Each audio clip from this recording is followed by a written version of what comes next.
आज की इस वीडियो में हम बात करेंगे वानस्पतिक प्रदेशों के बारे में। हम देखेंगे कि स्थानीय स्तर पर भारत में वानस्पतिक प्रदेश कौन कौन से हैं, उनके बारे में देखेंगे। तो इस वीडियो में हम बात करेंगे वानस्पतिक प्रदेश, जो कि भारत में कुल 8 प्रकार के वानस्पतिक प्रदेश हैं, या कहें 8 भागों में इसको विभाजित किया गया। और जो बात करेंगे तो हुकर और थॉमसन जैसे वैज्ञानिकों ने सर्वप्रथम भारत के वानस्पतिक प्रदेशों का वर्गीकरण किया। आगे चल करके जब हम देखेंगे तो हमें देखने को मिला C.B. क्लार्क थे, जिन्होंने 1898 के आसपास इन्होंने भारत में 6 वानस्पतिक प्रदेशों के बारे में बताया। आगे चल करके चटर्जी महोदय आए, उन्होंने क्या किया, 1939 के आसपास इन्होंने अपना वर्गीकरण प्रस्तुत किया और भारत को कुल 8 वानस्पतिक प्रदेशों में इसका विभाजन किया। तो आइए देखते हैं कौन कौन से वानस्पतिक प्रदेश हैं जिसमें इसका विभाजन किया गया। और ये काफ़ी इंपॉर्टेंट वीडियो रहने वाला है, आप लोग इसको देखिएगा। परीक्षा में इससे प्रश्न इस तरीके से पूछे जा सकते हैं कि वानस्पतिक प्रदेशों के बारे में आप बताइए, तो आप कौन कौन से वानस्पतिक प्रदेश हैं, तो उसके बारे में आप, या पादपी प्रदेश है, वानस्पतिक प्रदेश, कुछ भी आप कह सकते हैं। तो ये वानस्पतिक प्रदेश है जो भारत के कुल 8 भागों में विभाजित किया गया। अभी हम एक के बारे में बताएंगे, तो इधर हम आपको एक्सप्लेन भी करते रहेंगे। ये पीछे मैप बना हुआ, मैप में आप देखेंगे तो आसानी से आपको समझ में भी आ जाएगा। तो ये देखते हैं, सबसे पहले देखते हैं कुल 8 जो वानस्पतिक प्रदेश हैं कौन कौन से हैं। तो पूर्वी हिमालय, पश्चिमी हिमालय, असम प्रदेश, गंगा मैदान, सिंधु मैदान, दक्कन प्रदेश, मालाबार प्रदेश, अंडमान निकोबार प्रदेश, इतने 8 भागों में इसको विभाजन किया गया।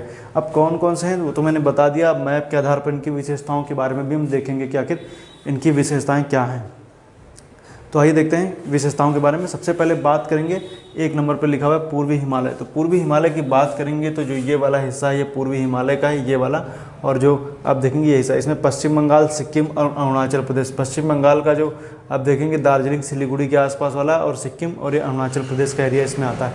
इसकी विशेषता क्या है कि यहाँ पर रेनफॉल तो अधिक होता है, टेम्परेचर भी अधिक होता है, लेकिन और ह्यूमिडिटी भी अधिक होती है, लेकिन हिम वर्षा या हिमपात जो होता है वो कम होता है। यहाँ पर उष्ण, शीतोष्ण और अल्पाइन प्रकार की वनस्पतियाँ यहाँ पर देखने को मिलती है। उसमें देखेंगे तो उष्ण में इनकी ऊंचाई के हिसाब से बढ़ती जाती हैं, जिसमें से उष्ण की बात करेंगे तो 1525 मीटर, 3657 मीटर तक शीतोष्ण, और 3657 से उसके ऊपर अल्पाइन प्रकार की वनस्पतियाँ यहाँ पर देखने को मिलती हैं। एरिया आप नोट कर लीजिए, जिसमें सिक्किम है, पश्चिम बंगाल का एरिया, अरुणाचल प्रदेश का एरिया इसमें आता है। आगे चल करके बात करेंगे, जब हम बात करेंगे पश्चिमी हिमालय की, तो पश्चिमी हिमालय का एरिया ये हो गया। इसको मैं कहूँ तो आप इसमें आप 2 नंबर में लिखे दे रहा हूँ, यहाँ पर आपको समझने में आसानी हो जाए। इसमें उत्तराखंड, हिमाचल प्रदेश और जम्मू कश्मीर का एरिया इसमें आता है। पूर्व की अपेक्षा इसमें अगर जो ईस्ट की तुलना में देखेंगे तो रेनफॉल कम होता है, टेम्परेचर कम होता है, लेकिन हिमपात अधिक देखने को मिलता है। अब चूँकि मैंने बताया आपको कि यहाँ पर वर्षा का जो वितरण है कुछ इस तरीके से यहाँ पर होता है।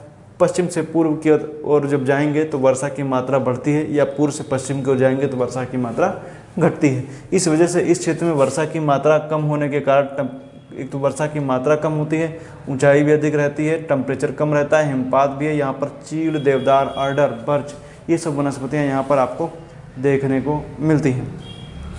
इसके बाद बात करेंगे असम प्रदेश की। असम प्रदेश की बात करेंगे तो यहाँ पर मेघालय, ये पूरा एरिया जो है असम प्रदेश है, ये वाला हिस्सा आप देख सकते हैं असम प्रदेश है। इसमें कौन कौन से एरिया आ जाएंगे, इसमें हम देखेंगे तो मेघालय, नागालैंड, असम, त्रिपुरा, मिजोरम, ये पूरा एरिया, इसमें मणिपुर वगैरह ये सब इसी में आ जाएगा। तो याद रखिएगा, इसमें मणिपुर भी लिख लीजिएगा, वो भी आ जाएगा। ये सब पूरा हिस्सा इसी में ही है। यहाँ पर मणिपुर भी ये सारे जो हैं इसी में आ जाते हैं। ये यहाँ पर देखेंगे तो इन वनस्पतियों पर साउथ ईस्ट एशिया का यहाँ पर प्रभाव देखने को मिलता है। साउथ ईस्ट एशिया का प्रभाव इस क्षेत्र में ज़्यादा देखने को मिलता है। और जब साउथ ईस्ट एशिया का प्रभाव मतलब कि जो मलाया हो गया, और देखेंगे तो लाओस हो गया, वियतनाम हो गया, इन जो दक्षिण पूर्वी एशिया के जो देश हैं उनका प्रभाव यहाँ पर आपको ज़्यादा देखने को मिलता है। थाईलैंड से लेकर के मलेशिया, म्यांमार और लाओस, वियतनाम, इन सब का प्रभाव यहाँ पर है। तो यहाँ पर है, यहाँ पर ताड़ और बांस के पेड़ पाए जाते हैं। ऊंचाई पर यहाँ पर घास के मैदान भी देखने को मिलते हैं, उसी तरीके से जैसे दक्षिण में नीलगिरी पर देखने को मिलते हैं। जब ऊंचाई पर जाते हैं तो घास के मैदान, उसी तरीके से यहाँ पर भी है, ऊंचाई पर घास के मैदान आपको असम प्रदेश में भी देखने को मिलते हैं। नेक्स्ट बात करेंगे गंगा के मैदान की। तो यहाँ गंगा के मैदान में देखेंगे तो अर्धशुष्क झाड़ियाँ इस क्षेत्र में, शुष्क पर्णपाती वन उत्तर प्रदेश के एरिया में, आर्द्र पर्णपाती वन बिहार के आसपास के एरिया में, और मैंग्रोव जो है पश्चिम बंगाल के एरिया में। ये पूरा एरिया इस तरीके से जो मैंने बताया, ये तरीके। एक बात मैं बता दूं कि ये एरिया पहले एक टाइम पर जो था वनस्पतियों से घिरा हुआ था, लेकिन आने वाले समय में हुआ यह कि यहाँ पर जनसंख्या का दबाव अधिक हुआ। जनसंख्या के दबाव से यहाँ की प्राकृतिक वनस्पतियाँ जो थी वो पूरी तरीके से नष्ट हो गई, और उन वनस्पतियाँ जब पूरी तरीके से नष्ट हो गई तो इसलिए वर्तमान में देखेंगे तो प्राकृतिक रूप से पाई जाने वाली वनस्पतियाँ यहाँ पर नहीं देखने को मिलती। पुराने के ज़माने में एक टाइम पर यहाँ पर काफ़ी वनस्पतियाँ देखने को मिलती थी, अब इस टाइम पर तो नहीं मिलती हैं। यहाँ पर क्या पेड़ वगैरह जो लगाए गए वहीं देखिए, वन और वनस्पतियों में अंतर। वन जो है संकुचित है, संकुचित एरिया होता है। वन एक तरीके से कह सकते हैं वहाँ पर जो बड़े बड़े जंगल वगैरह लगे हों वही वन है, लेकिन वनस्पतियों में सब कुछ आ जाता है। भारत में देखेंगे तो ज़्यादा आपको प्राकृतिक वनस्पतियाँ आप बची नहीं हैं। अधिकतर प्राकृतिक वनस्पतियाँ जो देखने को मिलेंगी, मतलब प्राकृतिक वनस्पतियाँ वो होती हैं जहाँ पर मानवीय हस्तक्षेप ना हो और वो वनस्पतियाँ अपने आप फलती फूलती रहें।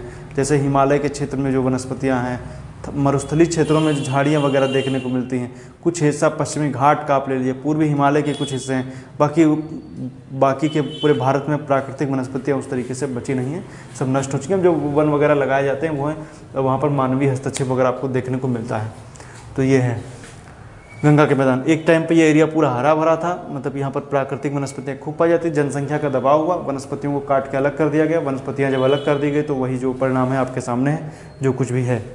नेक्स्ट है सिंधु का मैदान। सिंधु के मैदान की बात करेंगे तो हरियाणा का एरिया, पंजाब का एरिया, उत्तरी गुजरात का एरिया, ये सब आ जाते हैं। जिसमें राजस्थान के एरिया, कच्छ है, उत्तरी गुजरात। यहाँ वर्षा जो है 75 सेंटीमीटर से कम होती है, ज़्यादा बहुत बड़े पेड़ वगैरह नहीं होते हैं इन क्षेत्रों में। आपको देखेंगे तो जैसे खजूर वगैरह के पेड़, इस तरीके के पेड़ आपको झाड़ियाँ में ज़्यादा दिखेंगी। वर्षा की मात्रा कम है इसलिए बहुत बड़े पेड़ आपको देखने को नहीं मिलते। बाकी कच्छ के एरिया में आप देखेंगे तो वहाँ की तो मिट्टी का भी प्रभाव है, जिसकी वजह से बहुत बड़े पेड़ वगैरह वहाँ पर नहीं उग पाते हैं। बाकी वर्षा की मात्रा कम होने की वजह से बहुत ज़्यादा पेड़ नहीं।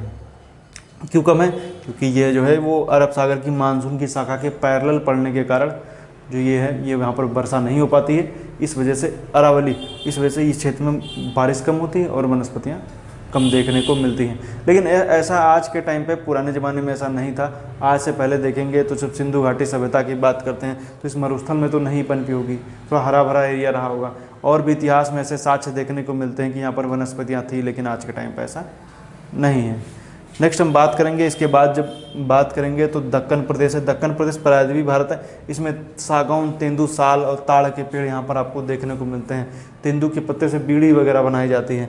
साल का पेड़ हो गया, सागौन, सागौन की जो लकड़ी है उससे इमारती लकड़ी है, इससे जो है फर्नीचर वगैरह बनाए जाते हैं। तो सागौन की लकड़ी, ताड़, साल का भी ऐसे काफ़ी पेड़ यहाँ पर आपको देखने को मिलेंगे। इस एरिया में भी आप देखेंगे तो काफ़ी हरा भरा एरिया पहले के टाइम पे हुआ करता था। अब हम ये नहीं कह रहे हैं कि कब, ड्यूरेशन तो आपको नहीं बता रहे हैं, लेकिन एक टाइम पे पहले हुआ करता था। इतिहास में आप जाएंगे या बात करेंगे जब भारत में, तो इस क्षेत्र में पेट्रोलियम के भंडार वगैरह जो देखने को मिलते हैं, यहाँ पर जो कोयले के भंडार हैं, ये इस बात के साथ है कि यहाँ पर पहले के टाइम पे काफ़ी हरा भरा क्षेत्र हुआ करता था और यहाँ पर वनस्पतियाँ बहुत ज़्यादा थी, जिनकी वजह से आज कोयला वगैरह वनस्पतियों के दबने से बन गया। ये मैं जब भारत का भूगोल बता रहा था तो उसमें भूगर्भिक संरचना की मैं बात कर रहा था, उसमें मैंने बताया था कि इस क्षेत्र में कोयला वगैरह पाए जाने के क्या कारण हैं। वो आप लोग उसमें जा करके देख सकते हैं कि आखिर यहाँ पर कोयले वगैरह कैसे पाए जा रहे हैं, उनके क्या कारण हैं।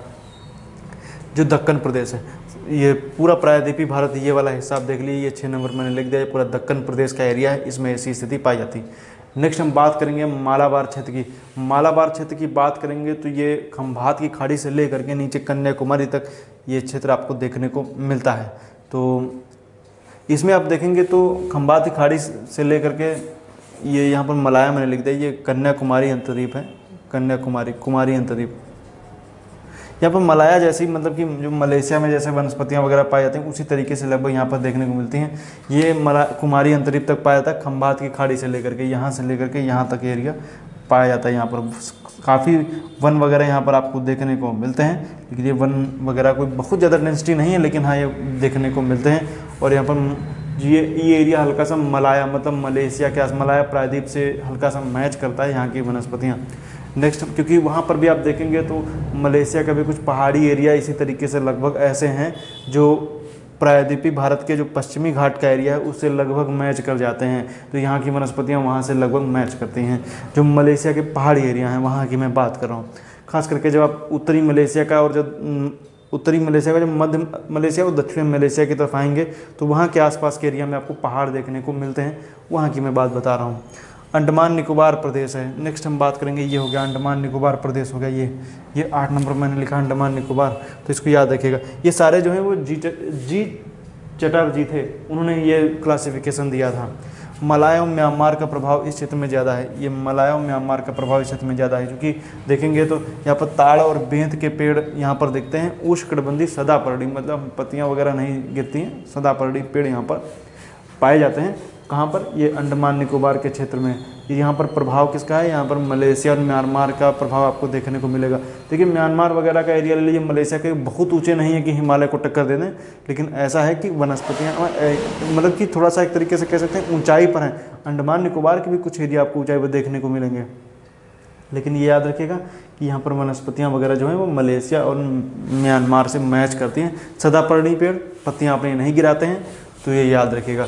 ये था वानस्पतिक प्रदेशों के बारे में बताया। लेकिन देखिए अभी आपके मन में प्रश्न आया होगा, मैंने ये तो नहीं बताया कौन सी वनस्पतियाँ कहाँ पाई जा रही हैं, कितनी वर्षा हो रही, कितना क्या। मैं वो बात इस वीडियो में नहीं कर रहा हूँ। मैं इस वीडियो में बात कर रहा हूँ कि वानस्पतिक प्रदेश कौन कौन से, उनके बारे में बता रहा हूँ और उनकी क्या क्या विशेषता उनके बारे में बता रहा हूँ। जब आगे आने वाली वीडियोज होंगी उसमें हम बात करेंगे। एक वीडियो थोड़ा सा है उसको मैं आपको बता दूंगा, जो है कोपेन का जलवायु वर्गीकरण भारत में कैसे उन्होंने दिया। तो भारत का जो मतलब कि उसको अप्लाई करेंगे उसके बारे में आपको बताएंगे। इतना आसान तरीके से बताएंगे जितना आसान तो कोपेन ने भी नहीं बताया होगा। तो आप एक बार पढ़ लेंगे तो बिल्कुल भूलेगा नहीं, तो याद रखिएगा।